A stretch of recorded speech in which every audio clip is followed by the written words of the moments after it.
Right, good morning, Year 7s. Hope you had a nice half term. You can see my beautiful background. I'm in the Vatican City for today's lesson. It's a beautiful morning in Rome. It's about 21 degrees. What you see in my background is St. Peter's Square. And this is in a tiny little country called the Vatican City. It's called the Vatican City, but it's in fact a country, and it's the smallest country in the world. It's about half a square kilometer. So it's the size of about 7 or 8 football fields. It would take you about 45 minutes to walk around this country. It's a very small country. It only has about a population of 500 people, but one of the most famous people in the world live here. That man is the Pope, of course.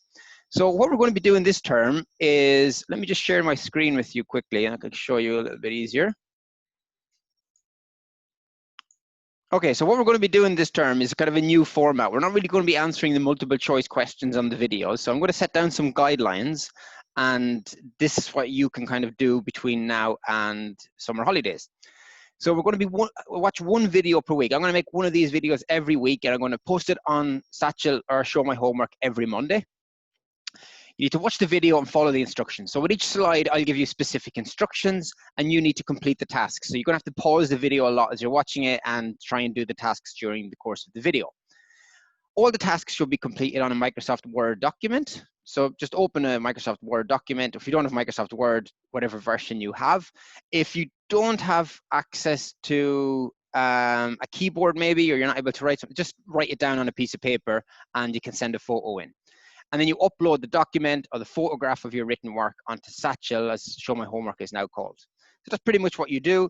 And then I'll be able to send you feedback on Show My Homework. Okay, so this term we're going to be looking a bit at the Protestant Reformation and the Tudors. I'm sure you're all aware of the Tudors, people like Henry VIII, Elizabeth I. So that's kind of what we're going to be doing. You're going to be doing this in a lot more detail in year 8. So what we're going to do this term is just a little bit of background about what the Catholic Church was and who some of the main Tudor kings and queens were. So the title for today's lesson, and you can write this down on your Word document, just like you would in lesson, CW, put your date down, and your title, explain why the Catholic Church was being attacked. Okay, and the time period for this is roughly the 16th century. Okay, for the starter, I'm going to let you, you should pause the video now, you should read this slide, and you should complete the starter. So it's basically like your silent do now. So I'm going to give you some of the answers, but of course, before you do that, make sure you pause it and don't skip ahead to the answers. So this is a picture of something called St. Peter's Basilica, and it's often been referred to as the most beautiful church in the world. It was constructed in the 1500s. I can't remember the name of the Pope, but you can see it's quite fancy. So hopefully what you will have done is you will have analyzed this source, and you will have told me what you can infer or what you can learn from this source about the Catholic Church in the 16th century. So some of the answers I've got, you can maybe give yourself a tick on your book or on your Word document if you got these correct. It was very wealthy. I mean, that's quite obvious from this picture that the Catholic Church was incredibly wealthy. And we can see that with all the gold that they have in the ceiling. Okay, so it's very, very wealthy. We can also tell that the Catholic Church liked very fancy churches. This is not a plain church with just stone and glass. It's much fancier than this. And you can see this large wooden sculpture standing in the middle of the basilica. A basilica is the Latin name for like a cathedral or a great church. They were also big supporters of art. We can see lots of sculptures and paintings throughout the church. So we can tell the Catholic Church really liked to promote art. And we can also tell that the Catholic Church practiced their religion in Latin. And you can see the Latin inscriptions written along the, where the wall starts to meet the ceiling, I suppose. Okay, so that's 4 things I got. You could have gotten some extra things if you wanted, but there are 4 things that you can infer from the Catholic Church. And this is quite obviously a massive, massive basilica. I mean, if a person was standing here, they would just be, a person would be like just up to about here. Okay, so you can kind of see based on the scale of a human being how large this cathedral is. So absolutely massive, and it would have taken decades to complete this. I think they started construction in the early 1500s, and it wasn't completed until the 1530s or 1540s. So it took about 20-30 years to build. Artists had to be brought in to draw the ceilings. Sculptors had to be brought in to make the sculptures. So very, very labor-intensive process making this basilica. Some of you may have had the may have been lucky enough to actually visit this if you ever made a trip to Rome. So what are the key words we're going to be looking at for this lesson? So jot down in your notes some of these key words. The first one is the Pope. He's the leader of the Catholic Church and he lives in the Vatican City. He's also the head of state of the Vatican City, so he's actually a head of state. Indulgences, this is something we looked at last term, and these are something that the church sold for the remission of sins, so for sins to be forgiven. So that's what remission means, having sins forgiven. So if you went to the church and you did something bad and you wanted to get to heaven quicker when you die, the church would sell you a piece of paper, and this piece of paper was known as an indulgence, and that would get you into heaven quicker. The Bible, which you all know, this is a holy book of Christians, the holy book of Christians, and Latin, which was the language of the Catholic Church. The last key word are tithes, and this was a tax charged by the Catholic Church. So if the church owned most of the land in Europe, owned about a third of the land in Europe, maybe a little bit more, and if you lived on church land, you would have to pay 10% of all your wealth to the Catholic Church. So that was a tithe. So these are some of the key words that we're going to be looking at in today's lesson.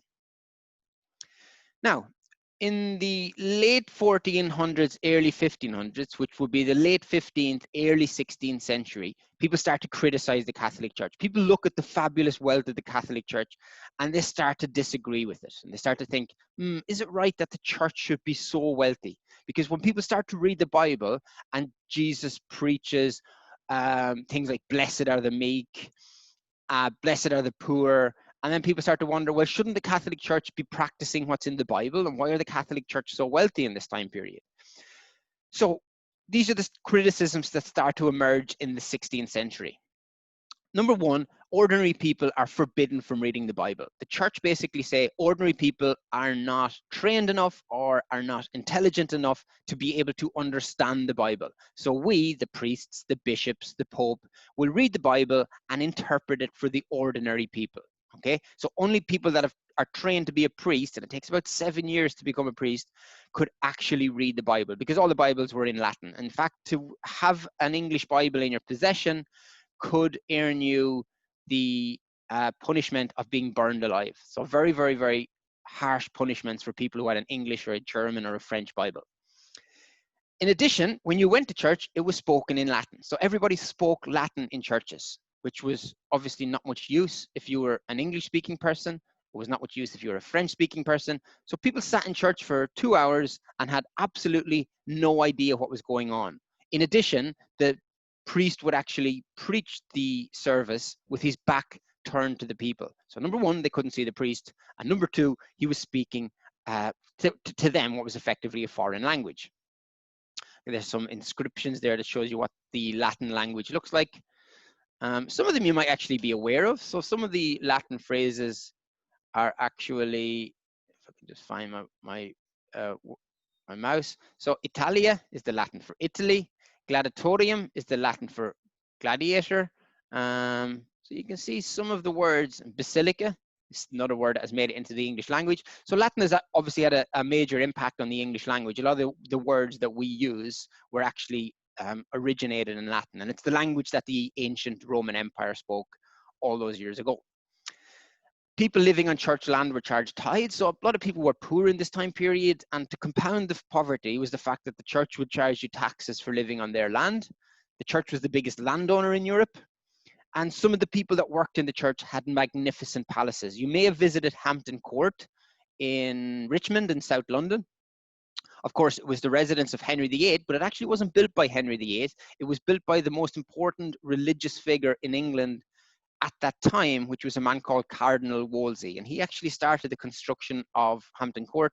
It cost him, I mean, tens of thousands in his time period, which would be millions in today's money. And eventually Henry VIII got fed up with him, kicked him out, and took the palace for himself. But we'll probably look at that at the beginning of year 8. They sold indulgences to have sins forgiven. So if you wanted to have your sins forgiven, you would have to go and you would have to buy an indulgence. But of course, that favored the rich people because they could do whatever they wanted and just buy lots of indulgences and get into heaven nice and quickly. Whereas the poor people, the peasants, well, they couldn't afford some of the better indulgences. So they would have to spend more time in purgatory, which was like a waiting room to get into heaven. And people began to disagree with the church's obsession with saints and relics. So the church was obsessed with relics. There's a relic of John the Baptist, the man who baptized Jesus. He was beheaded by the king. And this is a picture of his skull that's currently in Rome, in the Vatican City, that you can visit and watch. And the church felt that if you were close to these relics, that made you closer to God. But a lot of people started criticizing this idea in the 15th and 16th centuries. And they said, actually, the only way you could get close to God, or the only way you should be able to get close to God, was by asking for forgiveness, praying, and doing good things. So people felt like the Catholic Church were trying to kind of getting things wrong. So what I want you to do now is take 10 minutes, just pause the video, and I want you to create a mind map. You can use the following headings for your mind map: criticism of religious ideas, criticism of the wealth of the church, and criticism of the church language. Okay, it might be hard to do a mind map on Word document, so you can just do a table if that makes it easier, or you could just do headings. So if a mind map is kind of difficult to do on a Word document, you can just use a table or headings. Okay, so spend about 10 minutes doing that and then return to the video again. I'm just going to continue. Obviously, you'll have the video paused now.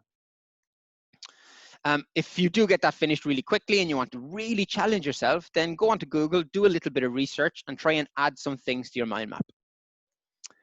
Okay, coming to the end of the lesson now, so we're going to do a written task. This is a describe two features question. I know some of you will have practiced this question already. I know for definite my two classes were practicing the describe two features question last year. So what you're going to do is, this is a 4-mark question, and you spend 5 minutes answering this question.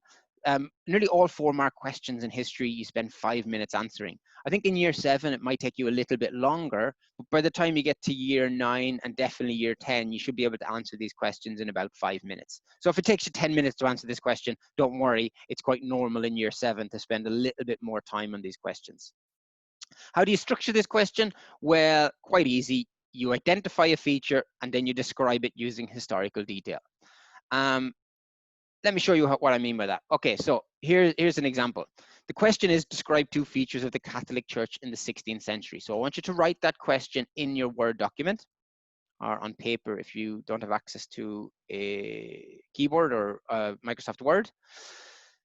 Now, the first thing I asked you to do was identify a feature. So my identification is, one feature of the Catholic Church was that it was very wealthy. That's a correct feature. So you get 1 mark just for doing that. Now we need to describe that feature. Everyone that lived on church land had to pay a tithe. This was 10% of the wealth, and this made the church very wealthy. You get another mark for that. So you see that I've added in historical detail. I haven't just said the church had lots of money. I said how they had the money, by a tithe, which is historical detail. I've described what a tithe is, and then I linked it to the wealth, which is linking it to the identification.